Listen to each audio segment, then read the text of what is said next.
अस्सलाम वालेकुम स्टूडेंट्स, मैं आपकी मिस लैंग्वेज स्टैटिस्टिक्स की।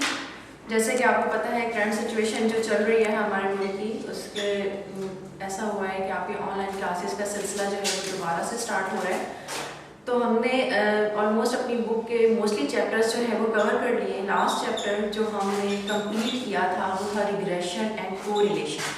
ठीक है, थोड़ा सा वहाँ से हम स्टार्ट करते हैं कि हमने रिग्रेशन एंड कोरिलेशन में दो वेरिएबल्स को डिस्कस किया था, कोरिलेशन में और रिग्रेशन में। ठीक है, अब मैं क्यों रिग्रेशन कोरिलेशन को थोड़ा सा टाइम सीरीज से पहले एक्सप्लेन करना चाह रही हूँ, क्योंकि थोड़े से लिंक्ड हैं। किस तरह से लिंक्ड है कि उधर भी वेरिएबल्स यूज हो रहे हैं और इधर भी वेरिएबल्स यूज हो रहे हैं। टाइम सीरीज में और रिग्रेशन के क्वेश्चंस को सॉल्व करते हुए बच्चों को एक प्रॉब्लम ये आती है क्वेश्चन पेपर को देख के कि ये जो क्वेश्चन है वो रिग्रेशन से बिलोंग कर रहा है या टाइम सीरीज से बिलोंग कर रहा है। तो सबसे पहले आपका माइंड में ये क्लियर कर दूं कि रिग्रेशन के क्वेश्चंस किस टाइप के होते हैं और टाइम सीरीज के जो क्वेश्चंस हैं उनकी नेचर क्या होती है। जब हमने रिग्रेशन एंड कोरिलेशन डिस्कस किया था, हमने अपना प्रीवियस चैप्टर जब डिस्कस किया था, तो उसमें क्या गिवन होता था, x एंड y, दो वेरिएबल्स। एक कॉलम आपको x का गिवन होता था और एक कॉलम आपको y का गिवन होता था। बट इस चैप्टर में सबसे पहले आपको मैं नेचर ऑफ क्वेश्चन डिस्क्राइब कर रही हूँ कि आपको क्वेश्चन किस टाइप का है, कैसे आप रिकॉग्नाइज करेंगे कि ये जो क्वेश्चन है वो टाइम सीरीज से बिलोंग कर रहा है या रिग्रेशन से बिलोंग कर रहा है। टाइम सीरीज के क्वेश्चन में जो फर्स्ट कॉलम आपको गिवन होगा वो हमेशा ईयर्स का होगा, ठीक, और जो सेकंड कॉलम होगा वो वेरिएबल का होगा और उस वेरिएबल को आपने y का नाम देना, नॉट x। ठीक है, दोबारा से रिवाइज कर देती हूँ कि टाइम सीरीज में जो नेचर ऑफ क्वेश्चन होगी उसमें टू कॉलम्स आपको हमेशा गिवन होंगे। फर्स्ट कॉलम जो है वो ईयर्स का होगा और सेकंड कॉलम हमेशा वेरिएबल का होगा, बट आपने उस वेरिएबल को x का नाम नहीं देना, y का नाम देना। ठीक है, अब हम अपना चैप्टर स्टार्ट करते हैं। ये है चैप्टर नंबर 7 टाइम सीरीज। आपकी बुक का चैप्टर नंबर 7 है time series. Time series basically है क्या? अब ये जो चैप्टर नेम है इसको अगर टू पार्ट्स में डिवाइड कर लेते हैं, एक तरफ है टाइम, एक तरफ है सीरीज। यानी कि टाइम मींस हम जब भी कोई भी डाटा लेंगे वो टाइम के अकॉर्डिंग तो लेंगे, बट सीरीज क्या है? सीरीज को हम इस एग्जांपल के थ्रू एक्सप्लेन करती हूँ। लेट्स सपोज मैं, आपको नजर आ रहा है कि जो मैंने फर्स्ट सीरीज लिखी उसको मैंने आगे लिख दिया ये सीरीज है। सेकंड क्या मैंने लिख दिया इट्स नॉट अ सीरीज। ये सीरीज कब होती है और सीरीज कब नहीं होती है? लेट्स सपोज मैं लिखती हूं 1 2 3 4 5। सीरीज हमेशा उसको कहते हैं जिसका डिफरेंस जो है वो इक्वल होता है। अब जब सेकंड वाली इक्वेशन पर हम आते हैं, हम इसको देखते हैं तो इनके जो डिफरेंस है 3 8 11 12 एंड 19, इनके डिफरेंस जो है वो अनइक्वल है। तो अनइक्वल जो वैल्यूज होती हैं वो सीरीज नहीं होती हैं और जो इक्वल वैल्यूज होती हैं जिनके डिफरेंस इक्वल होते हैं तो सीरीज कहते हैं।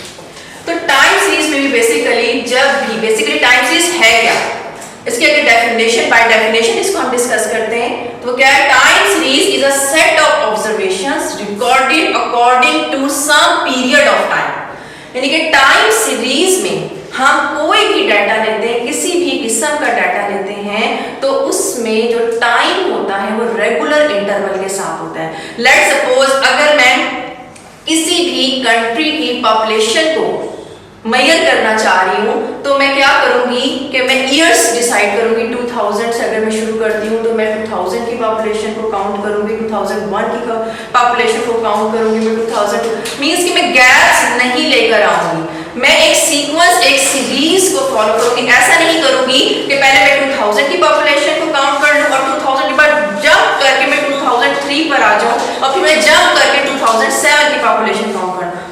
मींस कहने का मतलब हमेशा मैं क्या करूंगी, टाइम सीरीज में एक सीरीज को डिफरेंस मेरा जो है वो इक्वल रहे। हमेशा डाटा टाइम सीरीज में इक्वल इंटरवल के साथ चलेगा, ईयर टू ईयर चलेगा। अगर मैं 2 ईयर्स का गैप लेना चाह रही हूँ तो 2 ईयर्स के बाद मैं पॉपुलेशन को काउंट करूंगा। अब टाइम सीरीज किस टाइप की होती है? टाइम सीरीज हम डेली बेसिस पे भी कोई भी डाटा इकट्ठा कर सकते हैं, उसको हम कहेंगे डेली टाइम सीरीज। ऐसी चीजें जो कि डेली बेस पर चेंज होती हैं उसका भी डाटा हम कलेक्ट कर सकते हैं। लेट्स सपोज मैं किसी भी कंट्री का टेम्परेचर जो है वो डेली बेस पे चेक करना चाह रही हूँ तो उसका भी डाटा मैं ले सकती हूँ।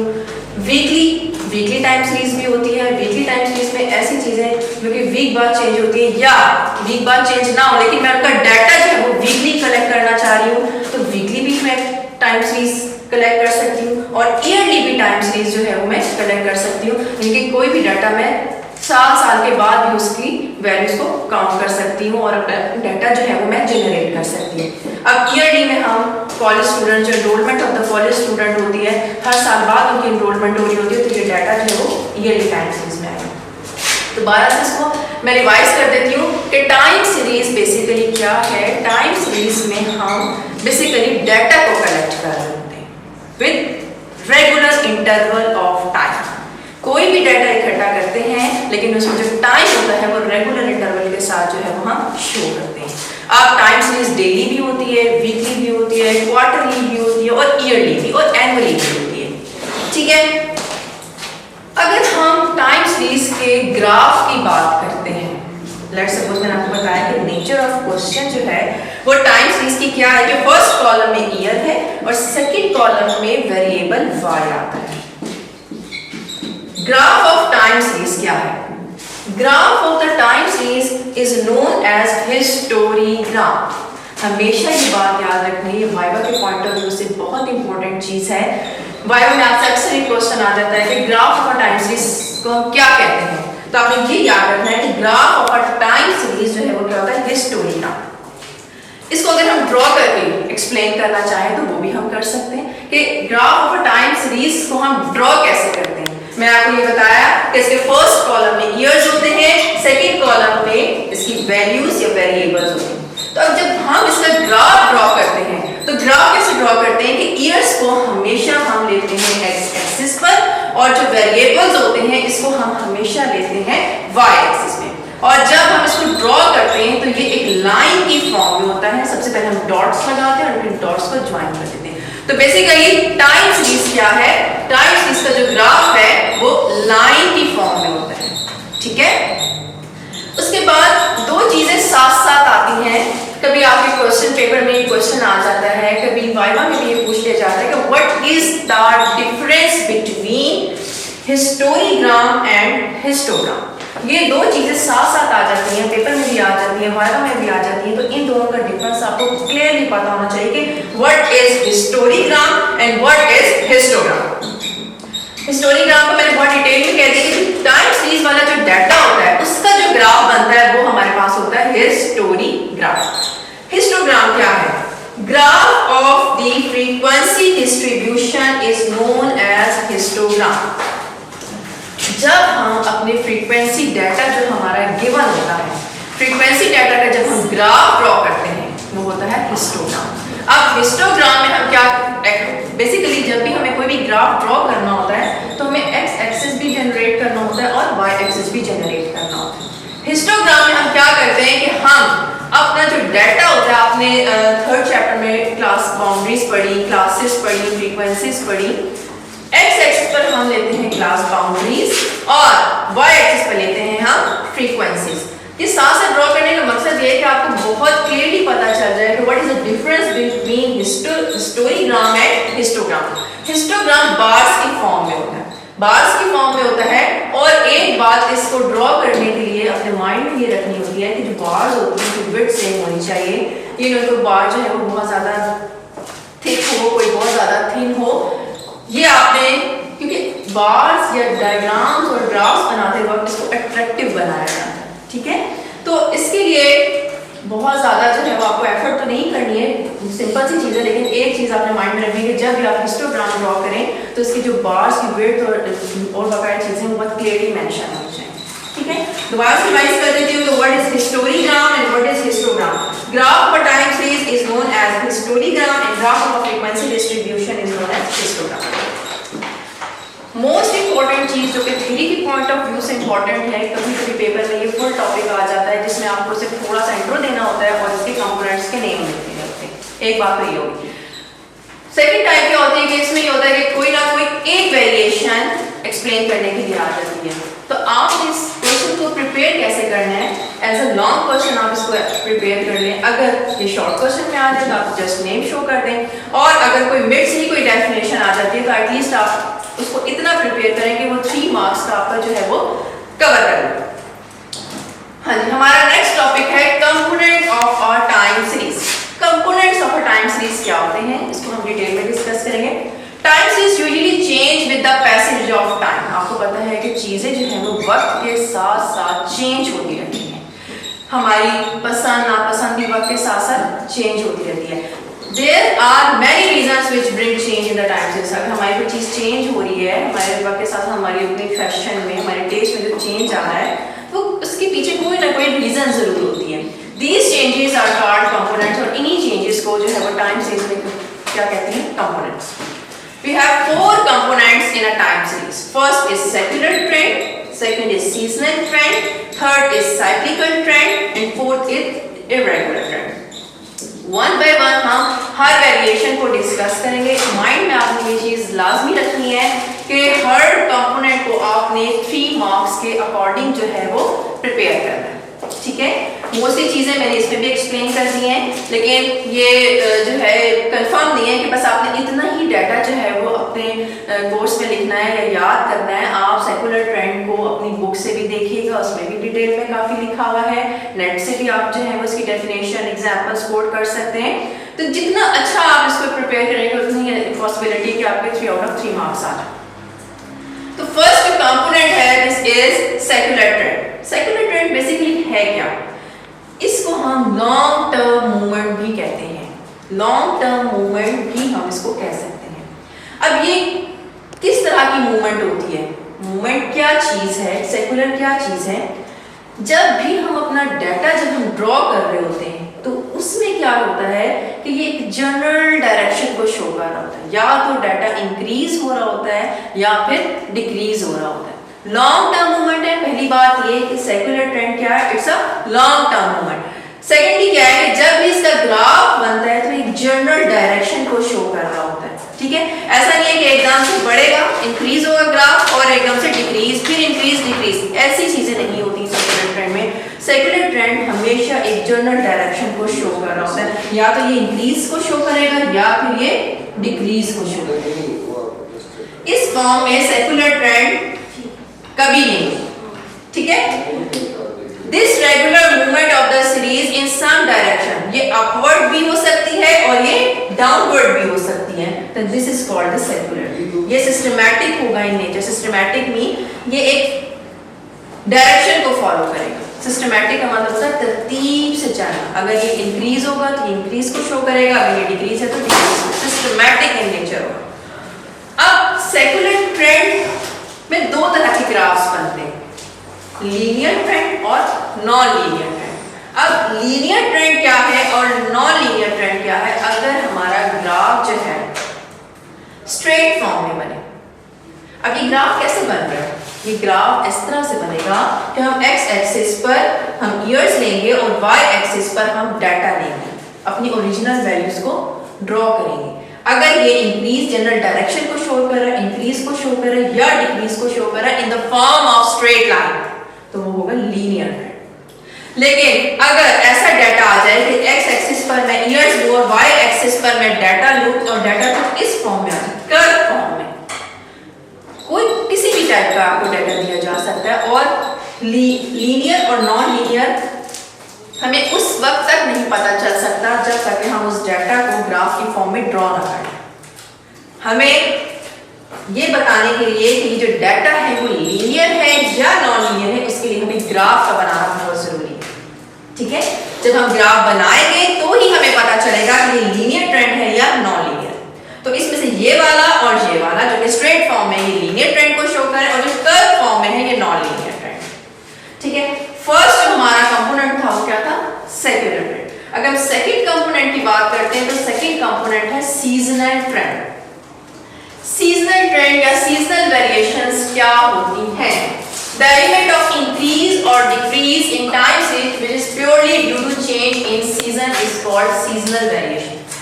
सीजनल वेरिएशन बेसिकली क्या है, अगर हमारी किसी भी चीज के लिए, किसी भी कमोडिटी के लिए हमारी डिमांड जो है वो अकॉर्डिंग टू सीजन चेंज हो रही है, अगर हमारे रहन सहन में, हमारे खाने पीने में जो चेंजेस आ रही हैं due to season, purely season की वजह से हमारे जो अपीयरेंस में चेंजेस आ रही है, हमारे खाने पीने में चेंजेस आ रही है, किसी भी चीज में जो चेंजेस आ आ रही है, this is called seasonal variation. जैसे आपको पता है जब सीजन चेंज होता है, हम पाकिस्तान है, अल्हम्दुलिल्लाह यहाँ पर 4 टाइप्स जो है वो सीजन चल रहे होते हैं। सीजन के अकॉर्डिंग जो है हमारी जो है वो डिमांड्स चेंज होती रहती है। लेट्स सपोज अगर हम समर सीजन की बात करते हैं तो उसमें कोल्ड ड्रिंक्स की डिमांड्स जो है वो हाई हो जाती है, इंक्रीज कर जाती है। बट अगर विंटर सीजन में आए तो कोल्ड ड्रिंक्स और आइसक्रीम की डिमांड जो है वो चेंज हुई। तो जो ऐसी वेरिएशन जो कि प्योरली सीजनल हो, सीजनल बेस्ड हो, सीजन के अकॉर्डिंग उसमें वेरिएशंस आ रही हो, तो वो हमारे पास क्या होता है, सीजनल वेरिएशंस होती हैं। ठीक है, सीजनल वेरिएशंस आपको पता है पाकिस्तान में 4 टाइप्स के सीजन्स होते हैं। तो 4 मंथ्स के बाद जो है वो सीजन चेंज होता है और 4 मंथ्स के बाद हमारी डिमांड्स में या तो इंक्रीमेंट हो जाता है या फिर डिक्रीमेंट हो जाता है। तो अगर हम इसका डाटा ड्रॉ करें, डाटा एक्सप्लेन करें या से ग्राफ की तरफ आए, तो डाटा बेसिकली इसका क्या होता है कि ईयर्स को हम 4 क्वार्टर्स में डिवाइड कर देते हैं और हर क्वार्टर का अलग-अलग जो है वो हम ग्राफ बनाते हैं। अब जब मैंने कंपोनेंट एक्सप्लेन किया तो मैंने इसके सामने लिखा था लॉन्ग टर्म मूवमेंट, ठीक। लेकिन जो सीजनल है, क्योंकि 4 मंथ्स के बाद हमारी डिमांड जो है वो अकॉर्डिंग टू सीजन जो है वो चेंज हो रही होती है, तो हम इसको शॉर्ट टर्म मूवमेंट भी कहते हैं। ठीक, अगर इसका डिफरेंस आ जाए, right the difference between secular and seasonal, तो एक डिफरेंस ये बन जाएगा, it's a long term movement and it's a short term movement. Third, अगर मैं इसकी कंपोनेंट की बात करूंगी, थर्ड कंपोनेंट क्या है? Third component is a cyclical trend. Cyclical trend क्या होता है? इसको बेसिकली हम बिजनेस साइकिल भी कह रहे होते हैं। ये भी एक लॉन्ग टर्म मूवमेंट हो रहा होता है। These movements are in the form of waves। जैसे आपको नजर आ रहा है कि जो साइक्लिकल ट्रेंड है in the form of waves होते हैं। These waves are form of average variation over time series and these movements are like a business cycle। इसको बेसिकली पेपर में कभी ये बिजनेस साइकिल के नाम से आ जाता है कि एक्सप्लेन कर दे बिजनेस साइकिल को, उसका सेकंड मीनिंग भी आपके माइंड में होना चाहिए। और कभी भी simple cyclical variation, cyclical trend, ये एक ही चीज है, ठीक है। These movements are like a business cycle which pass through stages of boom, recession, depression, recovery and back to the prosperity। इसको मैं एक एग्जांपल के थ्रू आपको एक्सप्लेन करती हूँ कि ये क्या चीज है। बिजनेस साइकिल बेसिकली है क्या? आपने देखा कि अभी अगर हम 2-3 इयर्स बैक चले जाएं तो 2-3-5 इयर्स बैक चले जाएं तो सलेंटी का अगर एक प्रोडक्ट ले लेते हैं, एक टाइम था कि सलेंटी जो था बच्चों के लिए वो एक पीक पर था, हर बच्चा एक सलेंटी ही खा रहा होता था। तो एक टाइम ऐसा था कि इस प्रोडक्ट का एक बूम चल रहा था, ठीक। आहिस्ता आहिस्ता क्या हुआ कि रूमर्स आने लगी कि सलेंटी से बच्चों की भूख मर रही है, ठीक है, बच्चों को जो है उससे गले की प्रॉब्लम्स हो रही है। तो आहिस्ता आहिस्ता वो बूम किसमें चेंज हो गया? रिसेशन में। आहिस्ता आहिस्ता सलेंटी की प्रोडक्ट की जो डिमांड थी वो रिसेशन में चली गई, आहिस्ता आहिस्ता वो कम हो गई। और एक टाइम ऐसा आया कि सलेंटी की प्रोडक्ट बिल्कुल ही गायब हो गई और इसकी जगह जो है वो लेस, कर्डीज इन सब ने ले ली। फिर क्या हुआ, जो सलेंटी एक बिजनेसमैन होता है उससे वो कभी बर्दाश्त नहीं कर रहा होता कि उसकी जो प्रोडक्ट है वो बिल्कुल जीरो पे चली जाए। एक बिजनेसमैन की यही क्वालिटी होती है कि वो अपने बिजनेस को कैसे अपवर्ड की तरफ लेके जाएगा। अब बहुत सी उसने सोचा होगा, लेकिन फाइनली हमारे पास जो चीज आई सलेंटी की प्रोडक्ट में, उसने कि इसकी डिमांड जो है वो किसी तरीके से बढ़ जाए, उसने अपने इस प्रोडक्ट में क्या किया कि उसने अपनी प्रोडक्ट में कुछ वेरिएशंस लेकर आया। उसने बच्चों को अट्रैक्ट करने के लिए उसमें कार्ड्स एंटर कर दिए। किसी सलेंटी में उसने वो 5 रुपीज का कॉइन जो था वो इंट्रोड्यूस करवा दिया, जिसकी वजह से बच्चे दोबारा से उसकी तरफ अट्रैक्ट होना शुरू हो गए और वो जो उसका डिप्रेशन टाइम था वो एक रिकवरी टाइम में कन्वर्ट हो गया। और एक टाइम ऐसा आया कि दोबारा से सलेंटी जो था वो मार्केट में सर्कल करने लगा। तो बेसिकली बिजनेस साइकिल हमारे 4 स्टेजेस से गुजरता है। The first is boom, the second is recession and third is depression and fourth is recovery. I think आपको ये चीज जो है वो एक थ्रू एग्जांपल जो है वो काफी क्लियर होगी। The last one is irregular trend. कि इररेगुलर ट्रेंड क्या होती है, इररेगुलर के और भी बहुत से नाम हैं, वो भी आप लोगों ने अपने माइंड में रखने हैं कि इररेगुलर को हम एक्सीडेंटल वेरिएशन भी कहते हैं और इरेटिक वेरिएशन भी कहते हैं, ठीक है। अब पेपर में कभी ये इरेगुलर के नाम से आ जाता है, कभी एक्सीडेंटल के नाम से आ जाता है और कभी इरेटिक के नाम से भी आ जाता है। स्टूडेंट्स, ये तो हमने 4 जो कंपोनेंट्स थे टाइम सीरीज के वो हमने डन कर लिए, ठीक है। अब आप लोगों ने ये करना है कि जो थ्योरी के पॉइंट ऑफ व्यू से हमने लेक्चर 1 में डिस्कशन किया है, इसको आपने अपने रजिस्टर्स के ऊपर कॉपी करना है और एक दफा याद करके काइंडली जो है वो इसको अपने रजिस्टर पर रिवाइज भी कर लेना है, ठीक है। Okay, thank you.